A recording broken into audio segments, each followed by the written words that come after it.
Kaixo, neskabotilok. Ondo aldaude, guzuek ikusteko desiatzen. Bai, ez dakit, nola izango den. Baina, bueno. Horiak ere ez ikusten da, bai. Erdi itxita gaude azte burutan Bueno, hemen gaude beste aste bat, eta, bueno, beti bezala gogoratuko dugu pixka eta aurreko gaian ikusi genuena, gogoratu aurreko gaian Nikodemo ikusi genuena. Irudia ikusten duzu berdina dana, berriro ere putzuarekin orduntzan bataiatzeko pila, kasuan kanputzu izango da, eta horrekin jarraituko dugu.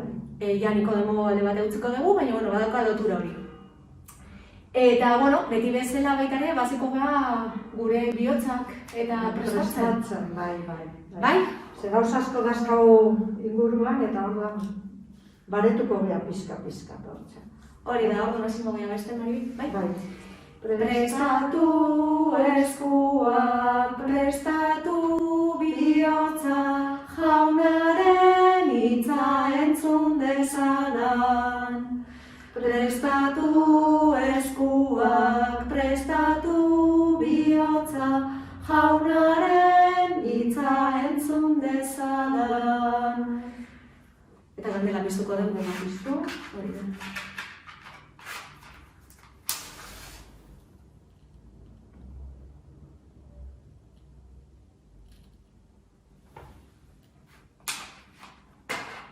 Listo.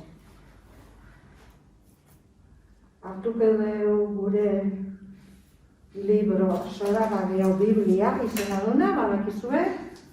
Eta jarraituko dugu San Juanek kontatzen digu pasadizo edo gertatutakoak. Bai, gaina komentatu nahi kasu honetan, San Juanek idatzi dura, baina bere testigantzare badala, beak momentu bat bizi izan zu. Bai, beha zeon tartian. Hori da.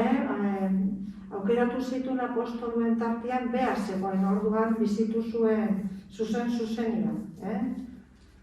Bueno, hasiko beha. Iritsi zen bada Sirak izeneko Samariako hirira, antzinean Jakobe bere seme Joseri ondarentzat emaniko lur sailetik hurbil. Han zegoen Jakoben putzua delako, Jesus bideaz nekaturik putzu ertzean eseri zen. Eguerdi ingurua zen, ikasleak hirira joan ziren janari erostera. Hortan, Samariako emakume bat etorri zen putzura ure bila. Jesusek esan zion, emaidazu edaten. Orduan emakume samariarrak esan zion, nola zuk judu izanik eskatzen didazu edatekoa niri samariar naizen hori? Jakin behar da juduek eta samariarrek ez dutela elkarrekin harremanik. Jesusek erantzun zion, Jainkoaren doaina ezagutzeko eta edatekoan orden eskatzen dizu jakingo bazenu, zeuk eskatuko zenioke berari, eta ur bizia emango lizuke. Emakumeak esan zion, jauna, ez daukazu ura zera esatera, eta putzua oso sakona da. Nondik aterako dezu beraz ur bizi hori? Gure aita Jakobek utzi zigun putzu hau, eta bertatik edan zuten berak, beraren seme-alabek eta abereek. Ura baino handiagoa zara zu? Jesusek erantzun zion. Ur honetatik edaten duena berriro egarri izango da. Nik emango diodan uretik edango duena ordea, ez da sekula egarri izango. Zerek nik emango diodan ura, betiko bizia darion iturburua bihurtuko aizaio barruan. Orduan emakumeak, jauna, emaidazu horretatik, berriro egarri ez dadin, eta ona uretara etorri beharrik izan ez dezadan. Jesusek erantzun zion, zoaz etxera dei egiozu zure senarrari eta itzuli hona. Emakumeak erantzun, ez dut senarrik. Eta Jesusek, ongi diozu ez dezula senarrik, 5 izan dituzu, eta oraingoa ez duzu senarra, horretan egia diozu. Emakumeak esan zion, jauna, profeta zarela ikusten dut. Gure gurasoek mendi honetan eman zioten kultu jainkoari. Zuek juduok berriz, Jerusalenen eman behar zaiola diozuek. Jesusek esan zion, sinitze zaidazu emakume, badator ordua, ez mendi honetan, ez Jerusalenen, aita adoratuko ez duzuela. Zuek, samariarrok, ez dakizue zer adoratzen duzuen. Gu badakigu zer adoratzen duguna. Salbamena juduengatik bai dator. Baina badator ordua, hobeto esan da, heldu da, egiazko adoratzaileek aita egiaren arabera eta espirituak eraginda adoratuko dutena. Horrela adora dezaten nahi du aita. Jainkoa espiritua da, eta ura adoratzen dutenek egiaren arabera eta espiritua eraginda adoratu behar dute.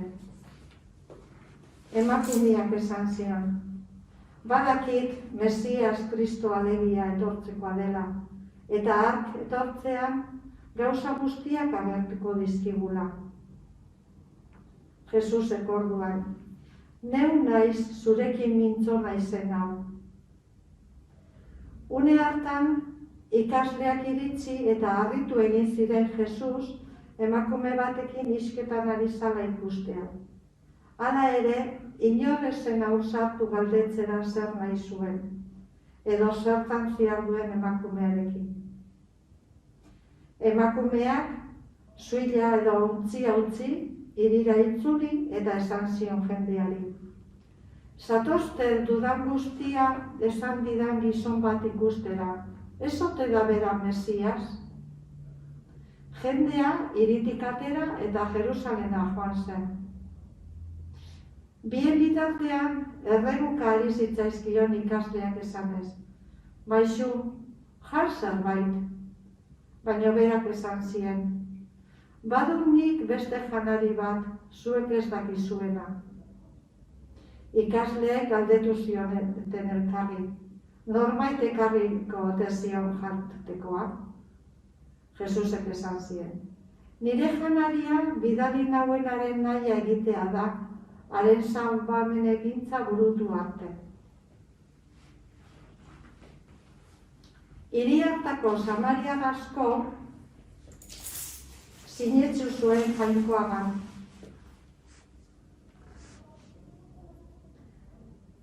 Hiri hartako samariar askok sinetsu zuen Jesusengan, emakumeak emandako testigantzagatik. Egin dudan guztia esan dit. Beraz, samariarrek Jesusengana etorri zirenean, berarekin gelditzeko eskatu zioten Jesusi, eta 2 egunez egon zenak. Jesusen mezua entzutean asko gehiago sinistu zuten, eta emakumeari esan zioten. Orain, ez dugu zure esanagatik bakarrik sinisten. Geuk entzun dugu eta badakigu hauxe dela egiaz munduaren salbatzailea.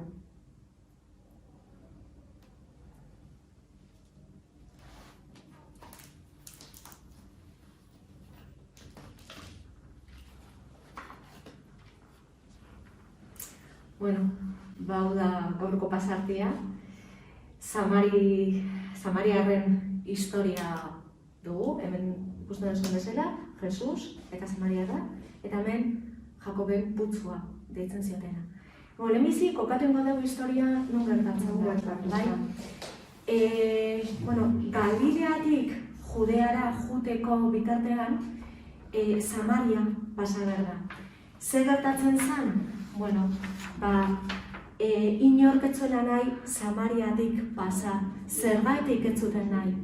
Ze, bueno, behaien fedea, behaien sinismenak pixkat paganoak ziren. Orduan, gogoratu, Jesus judeatarra zala, behaiek sinistunak ziren, fede handia zuten, eta orduan, ez zuten nahi Samariatik pasa. Bueno, gure historia justu hementzen gertatzen da, Samarian gertatzen da. Bale? Fedea ez duten lur horretan. Bueno, hau esan da, eta hor kokatuta gure historiarekin jarraituko dugu eta, bueno, esplikatzen jarraituko dugu. Bueno, ikusten desunez, potzo batea iratzen dira, Jesus gizon guztiok bezala, pertsona guztiok bezala, nekia sentitzen du, nekia igertzen du, eta egarria ere. Potzo aiatzen da, eta, bueno, momentu batean, Samariatarrak esaten duen bezala ez dakaguntzik ura hartzeko. Han dagoela, emakume bat hurbiltzen da.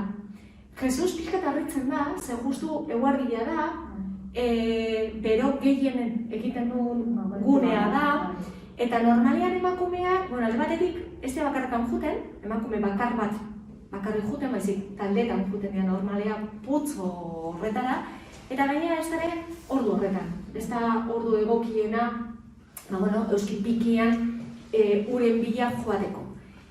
Harritu egiten da, gune hortan harritu egiten da. Eta, bueno, emakume horrekin hasten da elkarrizketa bat. Emakume horrei eskatzen dio ura emateko. Eta beak esaten dio, berari ura ematen baldin badio, beak bizi ura emango diola. Emakumea harrituta, noski baietz. Ez du ezerren ulertzen, eta gaina behitzen diola Jesusa eta esaten dira, nola eman berdiak zuzuk nahi ura, ez bali bakazu ontzirik urik ateatzeko. Osi ezinezkoa da. Bueno, horrazi berria ulertzen bizi hori, ur hori zen nahi duen esan, ez da? Bueno. Esaten duen bezala, Samariarrak ez dugu ezerren ulertzen, baina elkarrizketa hortan, bai Jesusek zerbait berezia esaten diola, ez? Esaten dio, juntzaitez, eta deitu jozu zure senarrai, eta etorri berekin. Emakumeak esaten dio, senarrai, nik ez dut senarrik. Eta Jesusen erantzuna da, zuk orain ez duzu senarrik ez, eta kasun hori ez da zure senarra, baina bost senar izan dituzu.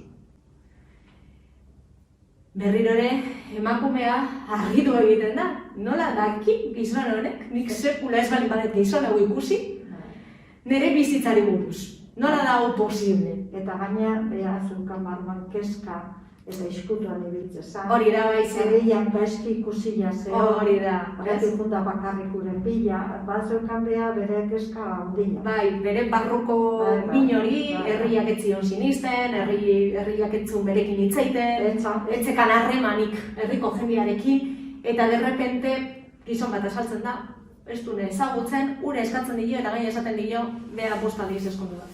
Bueno, eskondu, bost senar izan ditu da. Emakume harrituta, ja azten da, pixkat, buelta ematen, eta bai galdetzen diola, zu profeta altzea. Zenbeak entzundasekan, judearen artean Mesiasa iritsiko zela, o Mesiasa zegoela, eta horiak bere keskak azaltzen dira. Jesusen erantzuna da, Mesiasa, zure horren da, ni neu naiz Mesiasa. Bueno, emakumeak ez du zalantzan jartzen, beak esaten diona, hasten da bere fedea, hasten da, zabaltzen, edo agertzen, edo pizten, edo nahi zuen bezala, argitxori, beti esaten dut argitxori, hasten da pizten, eta horrengo gauza egiten duna da, herrira jun, eta zabaldu. Mesiasa putzuan dagoela, Jakoben putzuan dagoela. Ze gertatu zaion, eta baino hau. Gaina eske bere bizitza esan diola, bere bizitza kontu diola, ezagutu gabe. Bueno, pertsona batzuk ere, area juten dira. Tartean, apostoluak iristen dira. Eta apostolu hauek ere, harritu egiten dira, Jesus emakume batekin elkarrizketa baten egotea. Bueno, harritu iten dira, baina, bueno, hor lagatzen dute, emakumea joten da herrira, eta, bueno, bazkaltzeko ordua da, eta Jesusi galdetzen diotena da, bueno, zen ez, bazkaldu egingo alde. Eta Jesusi erantzuna da, nik ez dakatuko zeik. Nik bazkaltzeko behar bete janari hori zuek ezin diazu eman. Bueno, profetak berriro ere, pixkat harrituta, apostulu hauek, profetak ez apostuluak, pixkat harrituta berriro ere, zatu dute, bueno, batek emango zion bazkaltzen. Eta berak, bueno, adierazi egiten dira, ez? Nik behar dudan janaria zuek ezin diazu eman. Baizik, nik behar dudan janaria da jainkoaren nahia egitea. Gogoratu, zein da jainkoaren nahia? Gizona salbatzea. Horrekin dago lotuta, baita ere, urbizi hori. Potzutik Jesusek eman berdun urbizi hori. Urbizi hori da espiritua duen urbizia. Gogoratu hemen, Nikodemokin iten dugu lotura, ez? Nikodemo hori ere berdina esan zion, ez? Berriro jaio behartzea, potzo hontan sartzen zuen berriro, esaten zuen, putzo hontatik atea bertzala berriro, eta espiritua jaso bertzuela hortikan. Bueno, hemen dakago Samariaren eta Nikodemoren lotura. Eta hori da, Jesusen eginkizuna, ez? Jesusen daukan eginkizuna. Gogoratu baita ere, ja Garizuman sartzen garela, garaia iristen dela, Jesusen gunea iristen dela, pasioaren momentua aiatzen dela eta hortarako ari garela prestatzen.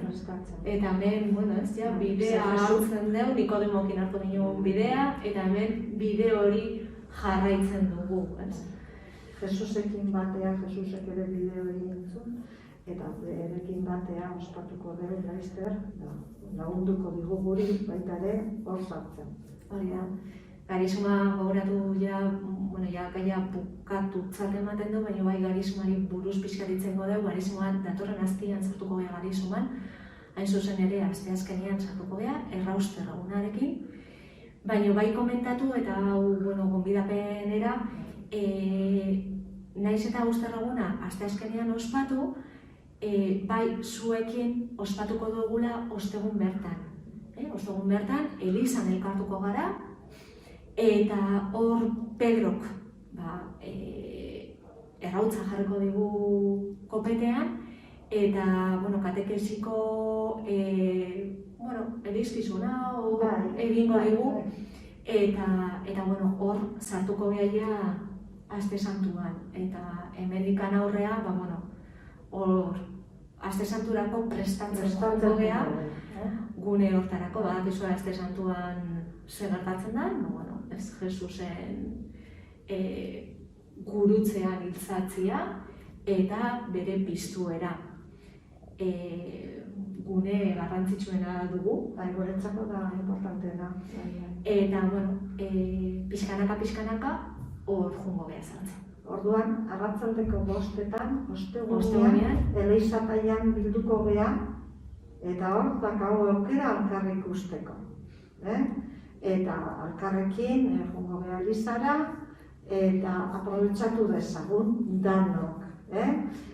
Danok elkartze gean. Hori da. Eta amaitzeko kantatxo bat, abesti bat. Bai, esaten dugu beti abestia baina baita ere laguntzen digu otoitz egiten, hau da, jainkoakin hitz egiten. Orduan, aprobetxatuko dugu. Hori da.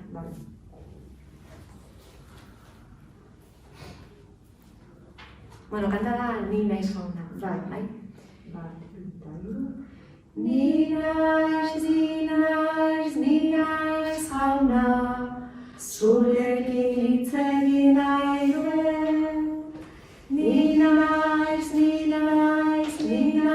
jauna, zurekin hitz egin nahi dut. Nere begia jangoikoa bandazka, zurekin hitz egin nahi dut. Egarriz noa noiz ikusiko noiz jauna, zurekin hitz egin nahi dut. Ni naiz jauna, zurekin hitz egin nahi dut. Ni naiz jauna, zurekin hitz egin nahi dut. Bueno, esan duen bezala, datorren astean ikusiko gara parrokian, ostegunean arratsaldeko 5:00, eta, ondo segi, eta inauteriak ondo pasa, gogoratu inauteriak justu dela, aste santurako garizuma baino pixkat lehentsuo, azkenengo festa, eta, hori zen, ondo pasa, ala moguan disfrutatu, agian etxiak konservatu beharko zazte, baina, sosiko den. Eta ez hastu, altar ikusiko gea ostegunean. Hori da, ostegunean arratsaldeko 5:00. Bai. Ondo segi eta musu asko. Agur.